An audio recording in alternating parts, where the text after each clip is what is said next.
말씀 보겠습니다. 베세메스로 가는 암소, 거기 수레를 끌고 가는데 그 수레에는 뭐가 있습니까? 하나님의 언약궤가 있습니다. 그래서 원래 이 암소가 해야 될 일은 그냥 새끼 젖주고 그 다음에 이제 주인집에서 일하고 그 정도 하면 아주 훌륭하죠. 근데 하나님의 언약궤를 이스라엘로 운반하라 해가지고 지금 수레를 끌고 가는데 뒤를 돌아보지 않고 좌우로 치주지 않고 앞만 보고 갔다. 그래서 사명은 언약궤를 운반하도록 해라 하는 것이고, 또 사명을 감당하는 방법은 순종하는 거다. 순종이라는 것은 알겠습니다. 이해하는 건데요. 그럼 이 순종은 어떻게 해야지 순종을 할 수 있는가? 첫 번째는 머리부터 순종을 하라 했죠. 내가 뭐 하는지 모르겠다. 나는 그거하고 상관없어요. 라고 해버리면 튕겨나가죠. 그래서 우리가 집에는 가훈이 있고 또 학교에는 교훈이 있습니다. 그리고 뭐 국가에는 애국가가 있고요. 그래서 하나님께서 나에게 부탁한 일이 뭐냐, 하나님께서 나에게 맡긴 사명이 뭐냐, 그거를 항상 머릿속에다 집어넣어야 되겠죠. 두 번째는 마음이죠. 마음. 네, 마음인데 진짜 내가 그렇게 해야 되겠다, 하고 싶다라는 마음이 생겨야 되는데 이 마음이 거칠거든요. 그래가지고 어떨 때는 곱슬머리 돌아가듯이 또 돌아가 버리고, 또 나가서 보면은 풀이 나와서 막 잡초가 우거지고 이렇게 돼버려요. 그래서 이거를 잘 다스려야 되는데, 그러려면 기도를 해야 되죠. 하나님, 내가 지금 순종하려고 하는데 순종할 수 있는 힘도 주시고 그런 환경도 주시기를 바란다고 그렇게 기도해가지고 우리 마음이 순종을 해야 되겠죠. 그래서 머리로 순종하고 마음으로 순종하는 일은 결국에는 우리의 의지 문제가 아니다. 이거는 성령의 역사다. 성령의 음성을 들어야 되고 또 성령의 소욕, 성령의 그 의지, 여기에 우리가 불복을 해야 되잖아요. 그래서 이건 영적인 문제다. 성령 아래에 있는 사람, 성령의 다스림과 통치를 받는 사람이 되도록 해라 그랬습니다. 자, 그러면 나가서 순종은 어떻게 할 것인가라고 할 때 내 생각을 내려놓고 죽도록 충성해야 된다. 그러니까 내 생각, 내 경험을 내려놔야 돼요. 순종하려고 그러면은 걸림돌이 많아요. 우리가 어디 가다 보면은 샛길이 있잖아요. 이 길로 갈까 저 길로 갈까 길이 갈라질 때가 있고, 또 분명히 이 길밖에 없는데 거기에 뭐 돌덩어리가 있을 수도 있고 구덩이가 있을 수도 있고 그렇죠. 그러니까 그 걸림돌을 피해 가야 되고 걸림돌을 제거를 해야 됩니다. 여러 가지 상황이 많이 발생해요. 그때마다 수습을 하고 가야지 그 길을 제대로 갈 수가 있는 겁니다. 그러면 베스메스로 가는 암소에게 있어서 굉장히 낯선 거죠. 나는 송아지 젖줄 줄은 알고 일은 할 줄은 압니다. 근데 수레를 끌고 가는 것도 가죠. 근데 하나님의 언약궤를 운반하는 수레는 처음이거든요. 왜냐하면 이게 거룩한 성물인데 원래는 제사장들이 운반하는 거룩한 거잖아요.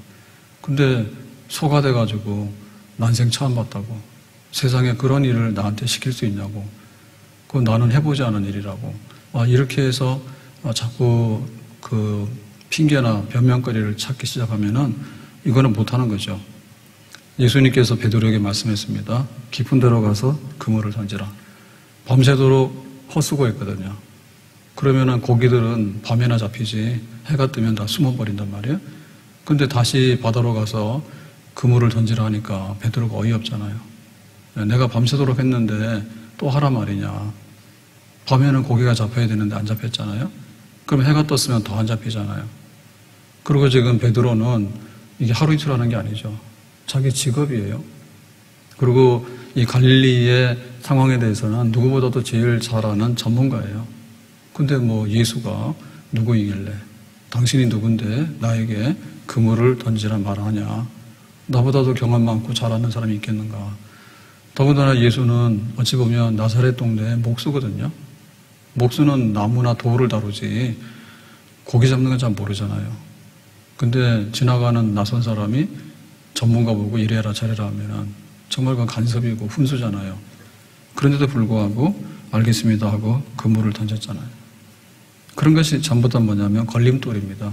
내 생각에는, 내 경험에는, 내가 해본 바로는, 내가 알고 있는 대로는 해가지고 그거를 거부하는 거예요. 예레미야가 하나님의 그 부르심을 받았습니다. 하나님 말씀을 전하도록 해라 라고 하니까 예레미야가 못한다 하죠. 1장 6절입니다. 예레미야. 내가 이르되 슬프도소이다. 주 여호와여 보소서. 나는 아이라 말할 줄을 알지 못하나이다 하니, 나는 말이 서툰 사람이에요. 나는 말할 재주가 없어요 라고 거부합니다. 7절 여호와께서 내게 이르시되 너는 아이라 말하지 말고 내가 너를 누구에게 보내든지 너는 가며 내가 내게 무엇을 명령하든지 너는 말할지니라. 하나님 뭐냐? 잔소리 말고 가라 그거죠. 그래서 여기 아입니다 라고 하는 말은 지금 자기가 굉장히 해야 되는 말이 벅찬 거예요. 예루살렘이 바벨론 군대에 의해서 멸망당한다. 그리고 하나님의 성전이 파괴된다. 그러니까 이런 얘기는 하고 싶지 않은 말이에요. 굉장히 인기가 없는 말이에요. 만약에 이런 말 했다가는 정말 맞아 죽을 수도 있거든요. 그래서 나는 아이인데 그렇게 싫은 소리, 또 인기 없는 소리, 해봐야 뭐 나올 것도 없는 소리, 그런 소리를 나보고 하라 합니까? 그랬더니 하나님께서 잔소리 말고 명령하는 대로 하도록 해라 그랬죠. 모세도 소명을 받을 때 애굽에 가라라고 했더니 못한다 했어요. 그 못하는 이유 중에 하나가 나는 말이 서툴다고. 그러니까는 하나님께서 말 잘하는 아론을 함께 보낼 테니까 가도록 해라. 잔소리 말고 가라 했죠. 그러니까 뭐 말을 못하든 뭐가 됐든 또 힘든 일이든 그런 거 여러 가지를 얘기하면 그 순종할 수 있는 것은 아무것도 없어요. 그래서 전부 다 내려놔야 되는 겁니다. 요나가 니느웨로 가라 했더니 다시스로 도망을 갔잖아요. 그거 왜 그랬을까? 자기 생각에는 니느웨는 멸망을 받아야 될 것 같아. 그러니까 자기가 하나님보다도 생각이 앞서는 거예요.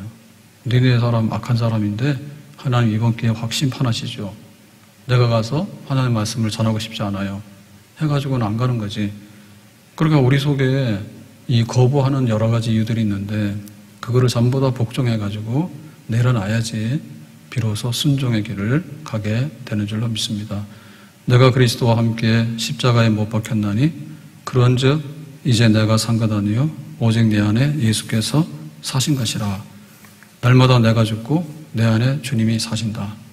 말씀하시며 해서 또박또박 하루하루 그 어린아이처럼 순종하는 삶, 그런 삶이 우리에게 있어야 되는 것입니다. 자, 그래서 이런 걸림돌을 탁 제거하고 가는데 그러면 제일 마지막에 이제 순종의 끝이 뭐냐라고 할 때 순종의 끝 14절에 이렇게 말하죠. 수레가 벳셈에서 사람 여호수아의 밭 큰 돌 있는 곳에 이르러 산지라. 드디어 이제 벳셈에서까지 왔네요. 그러니까 이제 순종이 끝나는 종점이죠. 끝나는 종점이죠. 근데 뭐든지 마무리를 잘해야 되거든요. 마무리를 잘해야 돼. 시작은 창대한데 나중은 미약하다. 그러면 안 되잖아요. 그러니까 시작은 미약해도 나중에 심히 창대해야 되잖아요. 그래서 이 벳세메스로 왔을 때 그 다음에가 이제 문제인데 결말을 잘 지어야 되잖아요. 그 결말을 어떻게 짓는가 하니 무리가 수레에 나무를 패고 그 암소들을 번제물로 여호와께 드리고 라고 했죠. 그래서 여기 그 순종할 때 제일 끝은 뭐냐면 그냥 있는 거 다 내놓고 죽는 게 끝입니다. 그러니까 순종의 끝은 죽도록이에요. 순종의 끝은 죽도록이에요. 하나님께 번제물로 바쳤다. 하나님께 번제물로 바쳤다. 그러니까는 내가 가지고 있는 제일 마지막은 뭐냐면 생명이죠. 목숨 바치는 거죠. 그게 바로 순종의 끝이다. 아브라함이 하나님께 인정을 받았잖아요. 됐다 아브라함, 네가 나를 경외하는 줄 알겠다. 하나님이 아브라함 시험했을 때 그 시험의 제일 마지막이 이삭이었어요. 이삭을 얻을 때 25년 걸렸죠. 그러면서 이삭이 청년이 됐잖아. 그래서 아브라함이 이제 다 되는 줄 알고 안심했잖아요. 그랬더니 하나님께서 느닷없이 이삭을 모리아산에 번제로 바치라는 거예요. 그래 아브라함이 이삭을 잔소리 안 하고 가서 순종해서 바치잖아요. 그러니까 드디어 이제 하나님께서 아브라함 됐다라고 하신 거예요. 그러니까 순종은 그야말로 1%, 2%가 남아있더라도 그 순종의 끝이 안 된 거예요. 남아있는 거 전부 다 100%를 다 쏟아붓는 거, 거기까지. 그래서 예수님의 십자가의 순종은 어땠느냐? 이사야 53장 7절에 그가 곤욕을 당하여 괴로울 때에도 그의 입을 열지 아니하였으며 마치 도수장으로 끌려가는 어린 양과 털 깎는 자 앞에서 잠잠한 양같이 그의 입을 열지 아니하였도다. 그래서 여기 등장하는데 양이 등장하잖아요. 양은 정말 순하고요. 하라는 대로 해요. 염소가 아니거든요. 뭐 일이나 늑대가 아니에요. 맹소가 아니에요. 그런데 양 중에서도 진짜 양은 이런 양이죠. 도수장으로 끌려가는. 도수장이라고 하는 것은 이제 양을 도살하는 자리죠. 죽는 자리입니다. 그 도수장으로 끌려갈 때 어떤 모습을 하냐 할 때 잠잠하다. 잠잠하다이죠. 털 깎을 때 굉장히 두렵거든요. 그럴 때도 그냥 자기 털 다 깎고 혹은 막 자기 살이 찢어질 수도 있잖아요. 그래도 그냥 잠잠한 거예요. 우리는 그 바퀴벌레 보면 굉장히 두려워하죠. 등치값 좀 했으면 좋겠는데 바퀴벌레 보면은 막 질겁을 합니다. 그리고 병원은 원래부터 싫죠, 우리가. 병원은 아픈 사람이나 가는 데지 그거 갈 때가 못 되잖아요. 치과는 더 싫죠. 치과 막 맹랑거리는 소리 나면은 아주 질겁을 하고요. 애들이 안 갈라해. 그래서 이게 참 우리에게는 거부하는 본능이 있어요. 그 거부하는 것 중에 제일 마지막 거부가 뭐냐면 자기의 그 목숨이 위태로울 때 되면 본능적으로 그게 나와요. 자기 보호 본능이 나와요. 근데 순종하려고 그러면은 이것도 넘어가. 그래서 순종할 때 상징하는 짐승이 양인데 도살장으로 가는 양은요 그냥 가는 거예요. 지금 베스메스로 가는 암소는 눈물을 흘렸지만은 하나님 앞에 가야 되는 사명을 다하는 데 있어서는요 그냥 갔어. 그래서 마지막에 집으로 돌아오는 게 아니고 거기서 아유 그냥 하나님께 번제로 바치라 하니까 도망 안 가고 그냥 번제로 내놓은 거야. 자기를 번제물로 다 내놓은 거예요. 바울이 디모데후서에 로마 감옥에서 이제 그 순교하기 전에 편지 쓰잖아요. 네, 관자와 같이 내가 벌써 부었다. 그러니까 그 하나님 앞에 제사 드리는 제일 마지막이 술을 붓는 의식이거든요. 술을 붓고 나면 제사 끝나는 거예요. 그러니까 바울은 지금 선교를 해서 이방인을 위한 선교를 1차, 2차, 3차 다 한 다음에 로마 갔다가 석방돼서 4차 선교하다가 다시 잡혀와서 죽잖아요. 그럴 때 하나님 나는 내 생명을 하나님의 제단에다 다 쏟아붓습니다. 지금 현재도. 돌아설 마음이 없는 거죠. 앞으로 계속 가는 거죠. 그러니까 바울에게 있어서도 죽기까지. 근데 고분고분 순종해서 예수님도 그 십자가의 고난의 죽음의 자리를 갈 때 거칠게 하지 않고 그냥 아버지 뜻대로 되기를 바랍니다. 라고 순종해서 그 길을 가잖아요. 그렇게 하는 거죠. 예수 나를 위하여 십자가를 질 때 다 같이요. 저 무지한 사람들 메시아 죽였네.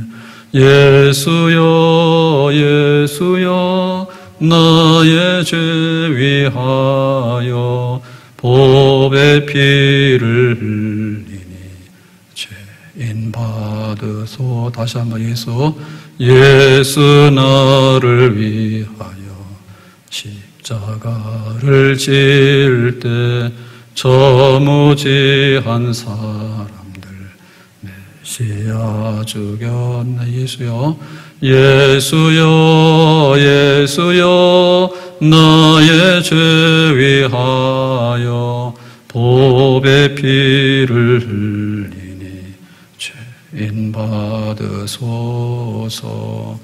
예수님께서 이렇게 어린 양, 순종하는 어린 양으로 마지막까지 목숨을 다해서 갔잖아요. 그러니까 우리도 이제 이렇게 주님의 은혜 가운데서 순종의 제물로 다 바치도록 하는 거. 우리 독립영화가 굉장히 그 주목을 끈 게 있었는데요. 원앙소리라고 봉화의 할아버지 소 있죠. 봉화의 할아버지 소 얘기를 영화로 이렇게 촬영해가지고 극장에서 개봉했는데 이게 대성공을 했죠. 근데 그 소하고 함께하는 마지막까지를 기록했는데 거기에 나오는 장면 중에 보면 마지막에 이제 소가 죽었을 때 어떻게 했는가. 보통 소는요, 죽기 전에 처분합니다. 죽기 전에 집에서 잡아먹든지 아니면은 소시장에 가져가서 팔든지 해요. 그래서 거기도 보면은 거기 소시장에 팔러 나갔지 아마 할아버지가 뭐 일도 잘 못하고 늙고 이러니까 사실은 그냥 경제적인 가치로만 생각하면 나는 사람이고 너는 소다 이렇게 생각하면은 그냥 처분하는 게 맞지. 근데 이제 안 팔고 뭐 때문에 왔잖아요, 집으로. 그래서 이제 마지막까지 집에서 이제 가족처럼 지내자 해가지고 지내다가 죽었다고. 그 죽으니까 어떻게 했어요? 그 무덤을 만들어줬죠. 소가 죽으니까 소를 잡아먹은 게 아니라 소 무덤을 만들었잖아요. 그래서 나중에 이 영화가 알려지면서 사람들이 할아버지 집도 많이 가고 그와 함께 소 묻어놓은 데도 갔다 하지. 그래서 관광지가 돼가지고 난리가 난 거예요. 너무 동네 망가졌다고 사람들이 많이 찾아와서. 근데 그거는 고마움에 대한 표시예요. 고마움에 대한 표시예요. 그러니까 평생토록 이 집에서 일해준 소. 그러니까 나중에 소가 아니라 한 가족이 된 거지. 고마운 가족이 된 거지. 거기에 대해서 대접을 해준 거예요. 그거 뭐 늙은 소 팔아서 돈 좀 받을 수 있지만 그거보다는 그냥 이렇게 고마운 마음으로 대우해 주는 거. 소가 죽을 때도 그 여러 가지 그 방법이 있습니다. 잡아먹는 소도 있고 파는 소도 있고요. 도살장으로 보낸 소도 있고 다 있는데 나중에는 늙어서 자연사 하더라도 병사 하더라도 그냥 묻어주는 영광스러운 소가 있잖아. 그러니까 우리가 어떻게 하나님 앞에 우리의 사명을 감당하는가에 따라서 그 모양은 달라질 수가 있는 거예요. 하나님께서 주신 사명을 잘 이루어드리면 정말 하나님 앞에 상 받을 수 있는 사람이 되겠죠. 근데 만약에 사명이 아니라 반대로 해버리면 가룟 유다처럼 차라리 태어나지 말았으면 좋겠다. 그런 얘기도 들을 수 있겠죠. 그냥 그럭저럭 살면 그럭저럭 살다가 죽든지 말든지 나도 모르겠다. 그렇게 되겠죠.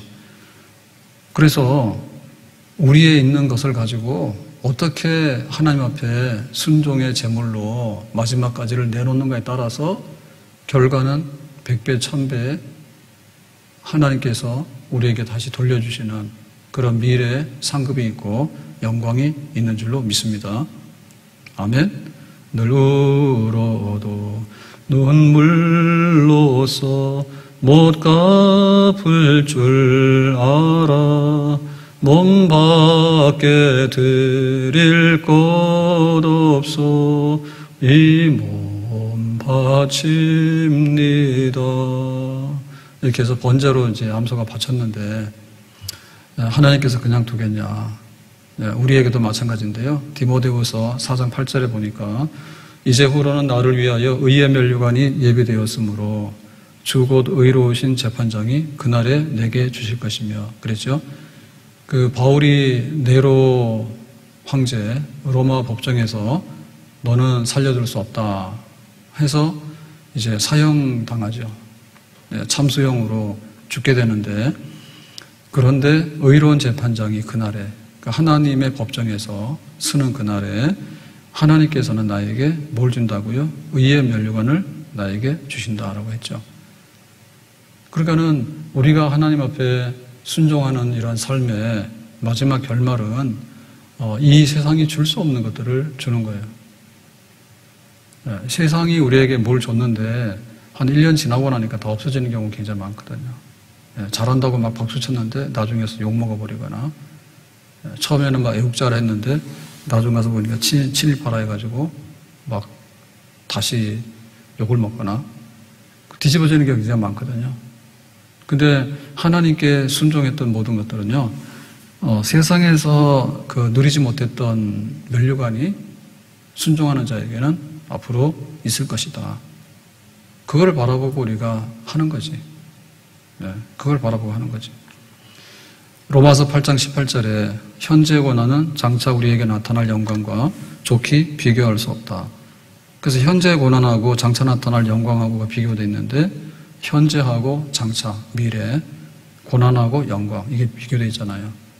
우리가 지금 현재의 고난이라는 것은 이런 거라면 장차 나타날 영광이라는 것은 높은 거죠. 그러니까 이 차이가 굉장히 많은 거예요. 이 차이가. 그런데 하나님께 순종하는 사람에게 있어서는 여기 현재의 고난에서 장차 영광으로 이렇게 올려주시는 역사. 그게 뭐냐면 반전이죠, 반전.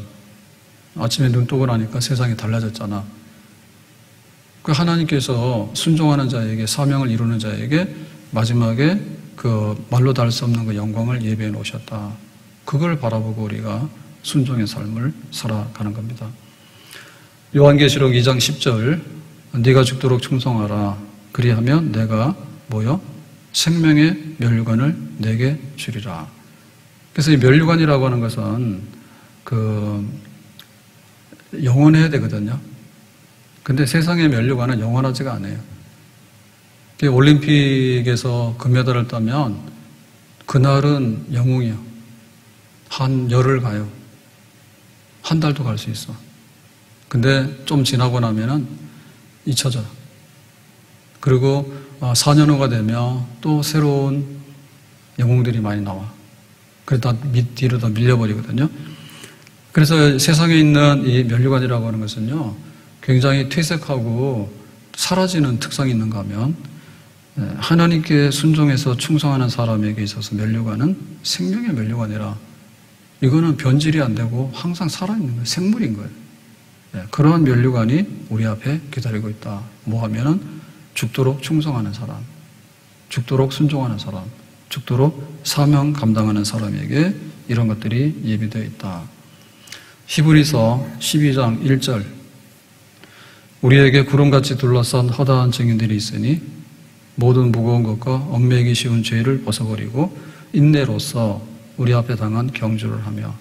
그래서 우리가 지금 구름같이 허다한 증인들이 이렇게 우리 앞에 있는데 우리도 그 사람들 뒤를 따라가고 있는 거예요. 그래서 우리가 순종의 삶을 또 사명을 감당하는 이런 삶을 살아가는 것은 나 혼자만의 일이 아니고 우리 눈에 안 보여서 그렇지 이미 우리 앞에 지나갔던 사람들이 있죠.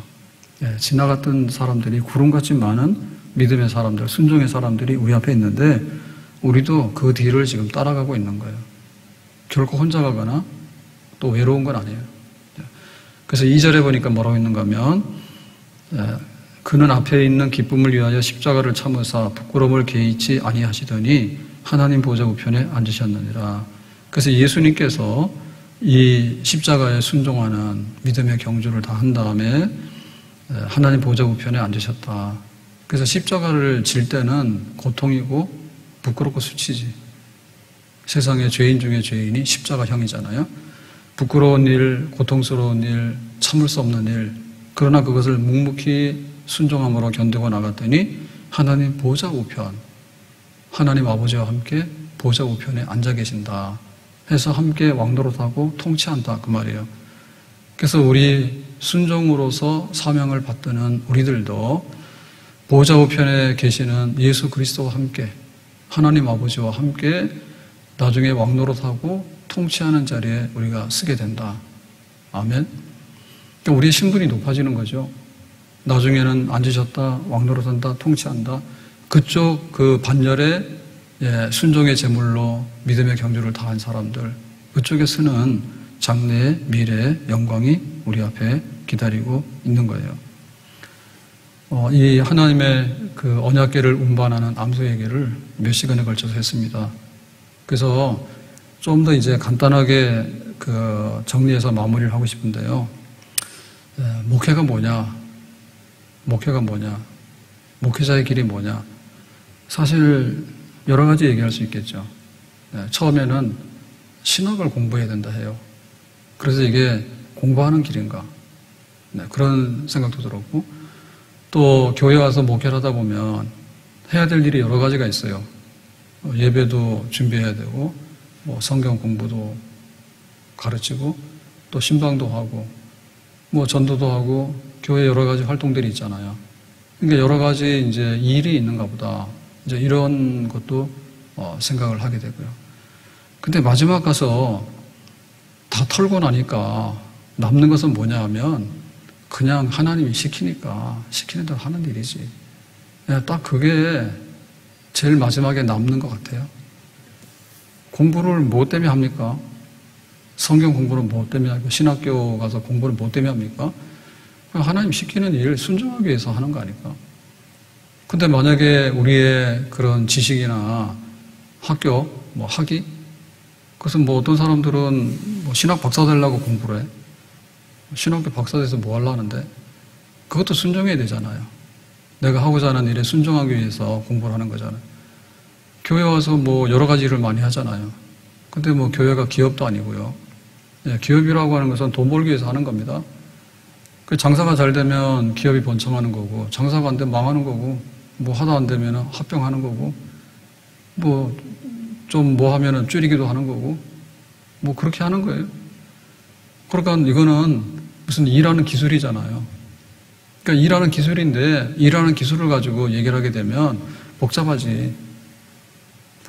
많은 기능들이 필요하고 많은 것들이 필요하잖아요. 그게 있긴 있어야 돼요. 뭐 일을 잘해야죠. 할 것도 안 하고 하러 가는 거 잘 못하고 그러면 안 되잖아요. 근데 문제는 제일 마지막에 가서 남는 건 뭐냐면 우리가 직분도 세우잖아요. 장로 세우고 권사 세우고 집사 세우고 이렇게 세우는데 요즘 잘 안 할래. 물론 하려고 하는 분들도 있겠지만 옛날에는 신학교 7년 떨어져도 왔다니까 붙여달라고. 요즘 잘 오는 사람도 없어. 옛날에는 막 그 교회에서 막 장로 뽑고 그러면 막 시험에 들어가지고 막 교회가 갈라지다 쪼개지다 이런 일이 있었는데 지금은 웬만하면 잘 안 할라 해. 하더라도 자기 마음대로 하는 거야. 자기 기준 딱 정해가지고 그거는 성경의 장로는 그런 장로는 아니야. 성경에 나오는 권사는 그런 권사 아니야. 그 권사 하라면 하긴 해. 근데 내 마음대로 가는 거야. 베스메스로 가라 그러니까 엉뚱한 데로 가는 거야. 산으로 가라 그러는데 바다로 가고 있어. 그래도 그냥 나 혼자대로 가는 거예요.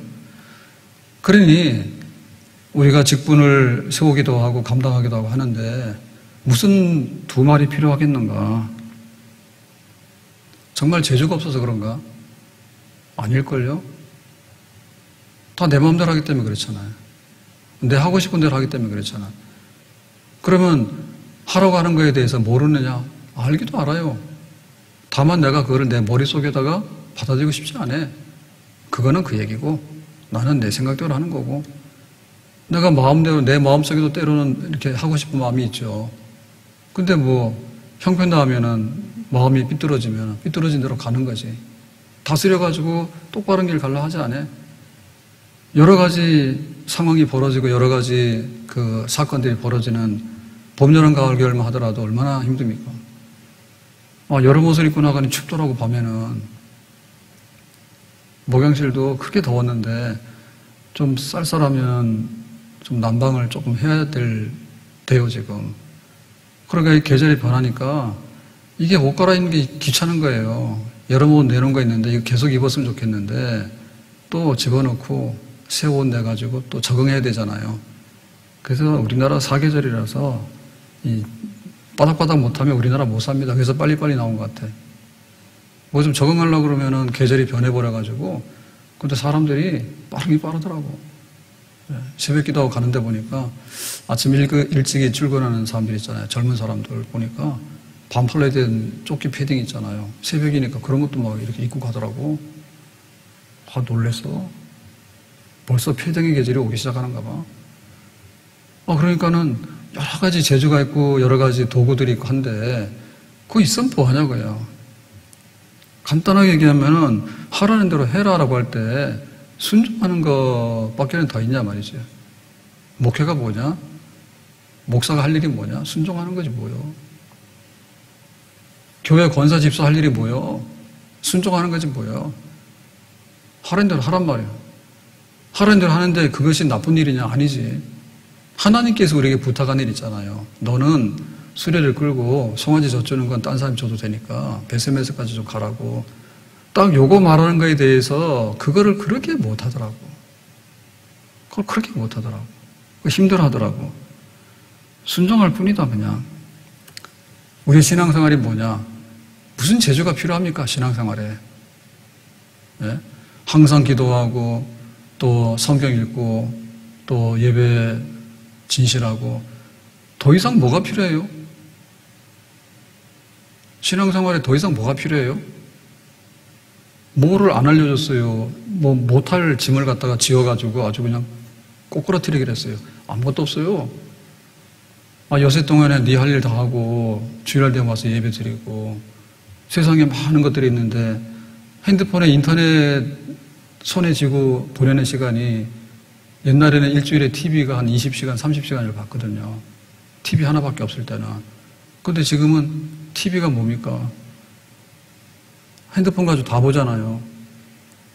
어젯밤에 목욕실에 앉아있는데 일은 해야 되겠고 밤에 10시 반인가 일 안 하고 축구샵 예선전이 있었는데요. 축구 밤에 했잖아요. 근데 목욕실 TV가 없으니까 핸드폰으로 보긴 봐야 되겠는데 그 중계를 안 하더라고. 그래서 뭐 찾아보니까 무슨 어디 가서 어떻게 하면 된다는데 뭐를 설치하고 어떻게 하는데 복잡해. 그런 거 했다가 나중에 무슨 봉변을 당할지 몰라. 그래가지고는 그냥 축구 못 봤어.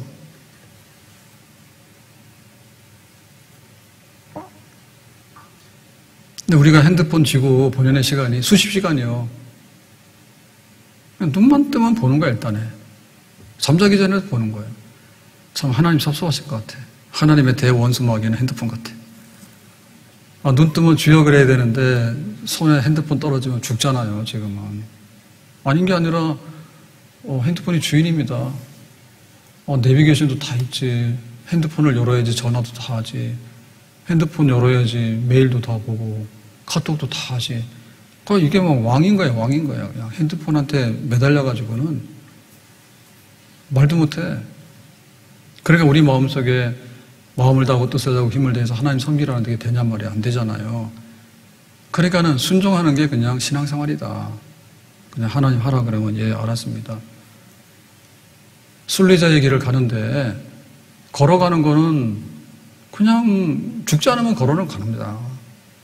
막 뛰라 그러면 힘들어도요. 걸어가는 거 갑니다. 그래서 우리가 순례자다. 그리스도인의 삶이 그럴 때 순례자의 가는 길에 필요한 게 뭐예요? 그냥 가는 거지 뭐예요. 예? 근데 그거 보면 재밌거든요. 여기 일산에도 보면 다 팻말을 해놨어요.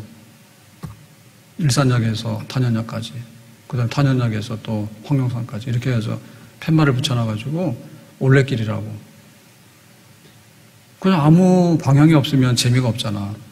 근데 내가 목표를 정해놓고 이렇게 제주도를 갔는데 걸어서 제주도 일주일 했다. 한 바퀴 돌았다. 그러면은 뭔가 이렇게 진도가 나가고 의미가 부여되잖아요. 그럴 때 딱 가는 게 뭐냐면 그냥 가는 것밖에 없어. 눈 뜨면 걷는 거지. 방법이 없고 다른 재미가 없는 거예요. 그래서 이제 길도 만들어 놓으니까 막 해집고 다니면 복잡하고 골치 아프잖아요. 그러니까 올레길 표시해 놓으면 그거 보고 따라가고 그 다음에 또 재미없으면은 스탬프 찍는 거 있죠. 오늘 1코스 다 했으니까 도장 찍어라. 그거 가져가 봐야 돈 주는 것도 아니에요. 근데 해보는 거예요. 내가 빠져왔다고. 가는 길에 순종밖에 더 있냐고. 차 운전해서 갈 때 뭘 합니까? 그냥 내가 가고 싶은 대로 가는데 차가 가라는 대로 가는 거지. 빨간불 하면 빨간불 서면 되고. 그 다음 빨리 가야 되면 가면. 길이 갈라지면 잘 보고 가면 되는 거고. 인도하심을 따라서 네가 해야 될 일이 뭐냐? 라고 할 때 그 순종하면 되잖아. 그러니까 최후의 좌표가 순종함으로 가는 겁니다. 너 언약궤 싣고 베셈에서 가야 돼. 알겠어요. 나머지는 거기에 다 딸려가는 거예요. 송아지 젖주는 것도 다음에 하는 거고 주인집에 일하는 것도 다음에 하는 거고 관광도 다음에 하는 거고 노는 것도 다음에 하는 거고 그냥 내가 가야 될 길을 묵묵히 걸어가는 거 그것이 바로 답이죠. 오늘 우리의 그 생활 속에 또 하나님 섬기는 신앙생활 순례자의 길에 또 맡은 일에 충성을 다해야 되는 직분자의 길에 내가 딱 한 가지 다른 거 다 잊어버리더라도 받아들일 것만 하면 순종하는 건데 이거는 마음의 태도고 자세를 말하는 거예요. 내 마음이 삐뚤어지고 내 마음이 거역하고 내 마음이 상하고 내 마음이 이걸 엎어버리기 전에는 순종하기만 하면 하나님께서 힘주시고 이끌어 주셔서 모든 뜻을 다 이룰 수 있는 줄로 믿습니다. 우리가 직장을 나가는데 제일 끝까지 살아남는 사람은요, 잘 순종해서 거기에 적응해서 가는 사람이요. 가정을 행복하게 살기 원하잖아요. 그럴 때 가정을 지켜나가고 끝까지 잘 이렇게 다듬어 나가는 사람은 순종하는 사람들이야. 그냥 들이받고 중간에 그냥 막 이렇게 계약도 깨버리고 이런 기질을 가지면요, 나만 할 게 없어요. 교회 섬기는데 무슨 제주가 더 필요합니까? 특수한 제주가 필요하긴 하죠. 그래서 훈련을 많이 해서 강론하는 겁니다. 성경을 강도했다가 이제는 됐으니까 목사 이렇게 했잖아. 근데 그게 뭐가 필요합니까? 결국엔 순종함이 필요한 거죠.